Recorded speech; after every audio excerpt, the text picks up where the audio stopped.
दोस्तों इस वीडियो में बात करेंगे आईरेडा आईपीओ के लिस्टिंग डे स्ट्रैटेजी के बारे में। कैसा लिस्टिंग होने वाला है आईरेडा आईपीओ का, ये हम जानेंगे इस वीडियो के अंदर। तो वीडियो को पूरा ज़रूर देखिएगा।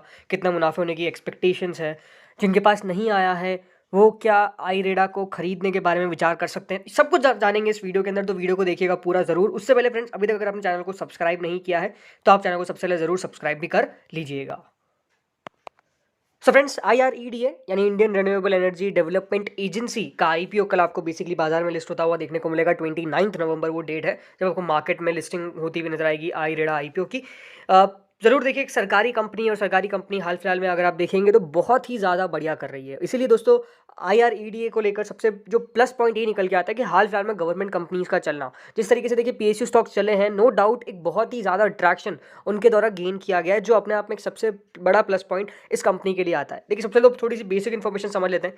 अगर दोस्तों आपको अलॉटमेंट आया, सबसे पहले आपको कंग्रेचुलेशन। याद रखिएगा, आपको 32 रुपीज़ के हिसाब से एक शेयर मिले हैं। कुल मिला के कितने शेयर मिले हैं? 460 शेयर आपको मिले हैं। कितने? एक सिंगल लॉट के अंदर। अब जो जिस भी देखिए कैटेगरी में आपको अलॉटमेंट आया उसके हिसाब से आपके पास शेयर आ चुके होंगे। अगर अभी तक आपके डीमैट में शो नहीं कर रहे हैं तो उसको लेकर कृपया करके कोई भी चिंता ना करें, वो शो जल्द कर जाएंगे। और अगर कर रहे हैं तो बिल्कुल अच्छी बात है। अब दोस्तों बात करते हैं लिस्टिंग कितने पर हो सकती है, लेकिन उससे पहले एक बात आपको मैं खास बताता हूँ, वो है दोस्तों सब्सक्रिप्शन का डेटा। जितना फ्रेंड्स पैसा निकल कर आया था इस आईपीओ के अंदर QIB कैटेगरी में, वो 104 गुना था, यानी ऑलमोस्ट 44,000 करोड़ दोस्तों, 44,800 करोड़ ऑलमोस्ट हम कह सकते हैं QIBs के द्वारा इस इशू के अंदर लगाए गए, जो नो डाउट एक बहुत ही बढ़िया पॉइंट है। बिकॉज अगर आप समझेंगे तो QIBs ने इतना पैसा लगाया, इसका मतलब ये जरूर है कि QIB समझते हैं कि एक अच्छी पेडिग्री की कंपनी है। नो डाउट सेक्टर रिलेटेड भी बात सोच के ही लगाते हैं वो, एंड सेक्टर डेफिनेटली अपने आप में काफ़ी बूमिंग है, लगातार बूम कर ही रहा है, इसमें तो कोई दोहरा ही नहीं है। लेकिन जो खास बात मैंने कही वो है दोस्तों QIB का पैसा बहुत ही अच्छा खासा निकल कर आया। एंड जब भी दोस्तों इशू के अंदर किसी QIB का पैसा इतना निकल के आता है तो एक पॉजिटिव गेन होने की पॉसिबिलिटी रहती है आफ्टर द लिस्टिंग ऑल्सो। मतलब क्या कि लिस्टिंग के बाद भी दोस्तों हो सकता है कि जो बाइंग है वो बेसिकली आपको देखने को मिले इस आईपीओ के अंदर। जिनको नहीं मिला है QIBs को, वो हो सकता है कि पैसा आपको डालते हुए नजर आए, पैसा इस इशू के अंदर बाद में पैसा मतलब शेयर खरीदते हुए नजर आए। एंड डेफिनेटली देखिए, वो बड़े म्यूचुअल फंड्स होते हैं जो बेसिकली बाय करते हैं, बड़े फंड्स होते हैं जो बेसिकली बाय करते हैं कंपनीज को। ये एक अच्छी बात हमेशा देखने को मिलती है जब भी QIB का पैसा काफी बढ़िया निकल के आता है। तो अब बात करते हैं बेसिकली कल कितने पर लिस्ट हो सकता है। सबसे तो मैं आपको बताता हूँ ग्रे मार्केट की एक्सपेक्टेशंस क्या है। तो देखिए, जो सबसे तो ग्रे मार्केट है वो 12 रुपये चल रही है। देखिए, सबसे पहले तो आपको ये कहूंगा कि ग्रे मार्केट एक ट्रेंड शो कर सकती है, कोई 100% एक्यूरेट नहीं होती। और मैं हमेशा कहता हूँ कि ग्रे मार्केट को देखिए बस कि कितना चल रहा है, लेकिन इसके हिसाब से कोई पैसा ना लगाए, ये हमेशा मैं आपको कहता हूँ। और यही है कि ग्रे मार्केट तो 12 रुपये चल रही है। इसका मतलब ये कि 37.5% के लिस्टिंग एस्टिमेट्स जो है वो बेसिकली बताए जा रहे हैं कि यहाँ पर 37.5% तक का आपको लिस्टिंग गेन हो सकता है। और जो लिस्टिंग की प्राइस है वो 44 रुपीज़ के आसपास बताई जा रही है कि 44 रुपये के आसपास ये जो शेयर है वो बेसिकली लिस्ट हो सकता है।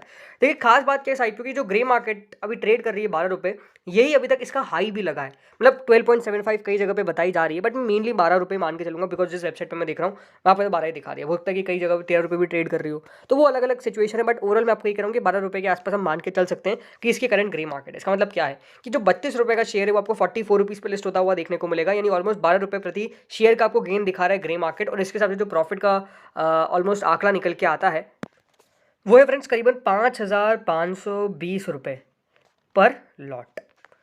तो ये ग्रे मार्केट इंडिकेट कर रहा है कि आपको 5,520 रुपीज़ का फायदा हो सकता है हर लॉट के अंदर, यानी पर लॉट के अंदर आपको 5,520 रुपीज़ का प्रॉफिट बेसिकली होता हुआ देखने को मिल सकता है, ये करंट ग्रे मार्केट के हिसाब से। बट मैं हमेशा कहता हूँ, देखिए ग्रे मार्केट तो एक आपको इंडिकेशन देती है, एक ट्रेंड देती है कि हाँ इस तरफ हो सकता है, एक्यूरेट थोड़ी है। तो हम समझते हैं कि देखिए कल कितने पर रिलीज हो सकता है। मेरी एक्सपेक्टेशन क्या है, सिंपल सिंपल बात है, ये आपको मैं बताने वाला हूँ। तो फ्रेंड देखिए, आपके पास शेयर है कुल मिला के 460 एट अ प्राइस ऑफ ₹32। ठीक है, 32 रुपये का आपको एक शेयर है, कुल मिला के 460 शेयर है आपके पास। जिस तरीके से देखिए आज बाजार ने ट्रेड किया है, नो डाउट देखिए बाजार सबसे पहली बात तो बहुत पॉजिटिव है। ठीक है, तो मार्केट का ट्रेंड क्या है? मार्केट का ट्रेंड पॉजिटिव है। आज जरूर देखना यही होगा कि अमेरिका के बाजार किस तरीके से ट्रेड करते हैं। बट मोर ओवर अगर देखा जाए तो बाजार में एक तेजी की एक्सपेक्टेशन दिखाई दे रही है। जरूर कल का दिन इंपॉर्टेंट तो है ही है, लेकिन ये जरूर है कि ये पूरा हफ्ता अगर देखा जाए तो बहुत वॉलेटाइल रह सकता है, इसमें कोई डाउट नहीं है। आज अच्छी खासी तेजी है, कल हो सकता है कि एकदम से माहौल चेंज हो जाए। रीजन सिंपल है, स्टेट इलेक्शंस चल रहे हैं एंड डेफिनेटली उसके रिजल्ट आना चालू हो जाएंगे संडे को। बट उससे पहले एग्जिट पोल आ जाएगा 30 तारीख को। लेकिन अच्छी बात क्या है कि 30 तारीख से पहले पहले यानी 29 को ये लिस्ट हो जाएगा और 30 तारीख को भी शाम को आएगा। तो मेरे हिसाब से इतना असर नहीं पड़ेगा। लेकिन ये ज़रूर है कि हाँ, एक अगर कोई नेगेटिव पॉइंट या फिर हम कह सकते हैं जो बाजार को थोड़ा सा ऊपर नीचे कर सकता है वो स्टेट इलेक्शन है, इसमें कोई डाउट नहीं है। बाकी GDP के आंकड़े भी आने वाले हैं, वो ज़रूर है। लेकिन हाँ, सबसे बड़ा जो पॉइंट है वो अभी ये जो स्टेट इलेक्शंस का है वो चल रहा है, इसमें कोई डाउट नहीं है। लेकिन अच्छी बात क्या है, अभी बाजार पॉजिटिव है, ये आपको देखने को मिलेगा नो डाउट। सेक्टर, मैं हमेशा बात करता हूँ दोस्तों उस कंपनी के सेक्टर को लेकर, और इस जो सेक्टर है इसके अंदर भी दोस्तों आपको काफ़ी पॉजिटिविटी देखने को मिल रही है, नो डाउट लगातार ग्रो कर रहा है। तो ये 2 पॉइंट्स जो सबसे अच्छे अभी इस कंपनी के लिए जा रहे हैं।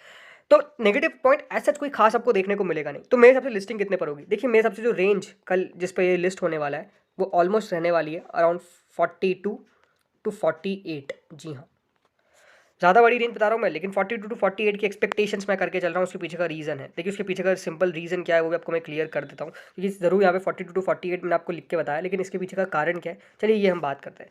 देखिए 42 टू 48 की लिस्टिंग की एक्सपेक्टेशन मैं इसीलिए करके चल रहा हूँ जस्ट बिकॉज दोस्तों ये जो पूरा सेक्टर है वो नो डाउट बूमिंग है। दूसरी बात, गवर्नमेंट भी काफ़ी फोकस कर रही है सेक्टर के अंदर लगातार। देखिए आप एक नोटिस कर सकते हैं बात वो है कि सरकार का जो फोकस है वो इस पे हो रहा है कि किस तरीके से रिन्यूएबल एनर्जी के सोर्सेज को और इंक्रीज़ किया जाए, कंपनीज को प्रमोट किया जाए। और एक पूरा ये कंपनी जो है वो बेसिकली कार्य क्या करती है, ये कार्य वो करती है जो कंपनीज को पैसा देती है, और प्राइवेट कंपनीज को भी पैसा देती है। ऐसा नहीं कि सिर्फ सरकारी कंपनीज को, बल्कि मेजरली जो कंपनी पैसा देती है, जो लोन बांटती है, वो बांटती है प्राइवेट कंपनीज को। तो ये एक अपने आप में पॉजिटिव पॉइंट है। दूसरी बात क्या है कि जो पैसा निकल कर आया था इस इशू के अंदर, स्पेसिफिकली जैसे मैंने आपको शुरुआत में कहा था QIBs की तरफ से, तो मेरे हिसाब से QIBs भी डेफिनेटली पैसा डालते हुए नजर आ सकते हैं।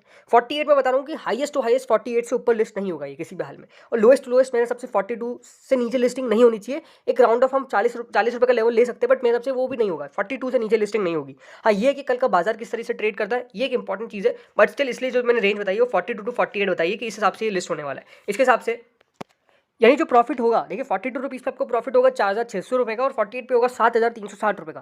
तो रेंज तो बहुत बड़ी है, बट रेंज बड़ी होने के पीछे का रीज़न है कि देखिए मार्केट है, वॉलेटाइल हो सकता है, ऊपर नीचे हो सकता है, तो उस हिसाब से।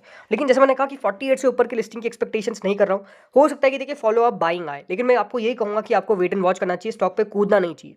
जब भी देखिए कोई शेयर लिस्ट होता है, मेरा हमेशा ये मानना रहता है कि स्टॉक को बाइंग करने के लिए नहीं जाना चाहिए। भले स्टॉक उसके बाद हो सकता है कि 15% चल जाए, 20% चल जाए, 30% चल जाए, बट स्टिल मेरे आपसे वेट एंड वॉच करना चाहिए। उसके पीछे का रीज़न है कि देखिए आप जब तक एक तो आपने लगाया पैसा, आपको अलॉटमेंट नहीं आया, तो इसका मतलब तो ये है ना कि आपको वेट करना है, ठीक है। और उसके बाद अगर आप खरीदने जाते हैं, फॉर एग्जांपल स्टॉक की लिस्ट होता है 45 पे, एंड ये उसका हाई होता है, उसके बाद स्टॉक चला जाता है 40 रुपये, फिर 38 रुपीज़। तो इसलिए क्वेश्चन क्रिएट होता है ना कि अभी इन लेवल्स पे लेने की ज़रूरत क्या है। जब तक दोस्तों अभी कंपनी के नंबर्स आने दीजिए, 1-2 क्वार्टर्स के, स्टॉक को थोड़ा सा सेटल होने दीजिए। कभी भी शेयर को खरीदने के लिए मत जाइए जब वो लिस्टिंग के दिन पे।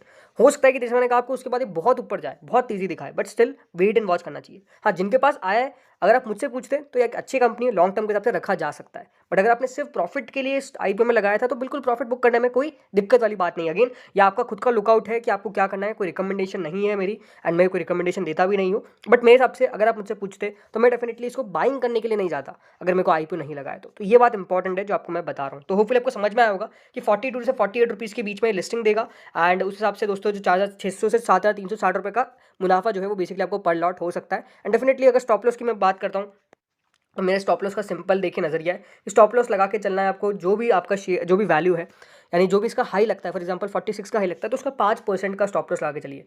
तो उस इससे होगा क्या दोस्तों, आपका मुनाफा जो है वो मोस्टली आपके पास रहेगा। 5% के बाद हो सकता है कि स्टॉक वापस रिवर्स कर जाए, बट ठीक है ना, हमने लगाया था, अगर उससे और नहीं चल जाता तो और आपका जो प्रॉफिट है वो कम हो जाता। तो उस हिसाब से 5% का स्टॉप लॉस हमेशा स्टॉक के हाई से लगा के चलिए, अगर आपको स्टॉक को उसी दिन बेचना है तो उस हिसाब से आपको मैं बता रहा हूँ। तो होपफुली दोस्तों आपको वीडियो समझ में आया होगा, अच्छा लगा होगा। अगर अच्छा लगा तो लाइक कर देना, चैनल से पहली बार जुड़ो सब्सक्राइब कर देना। Thank you friends for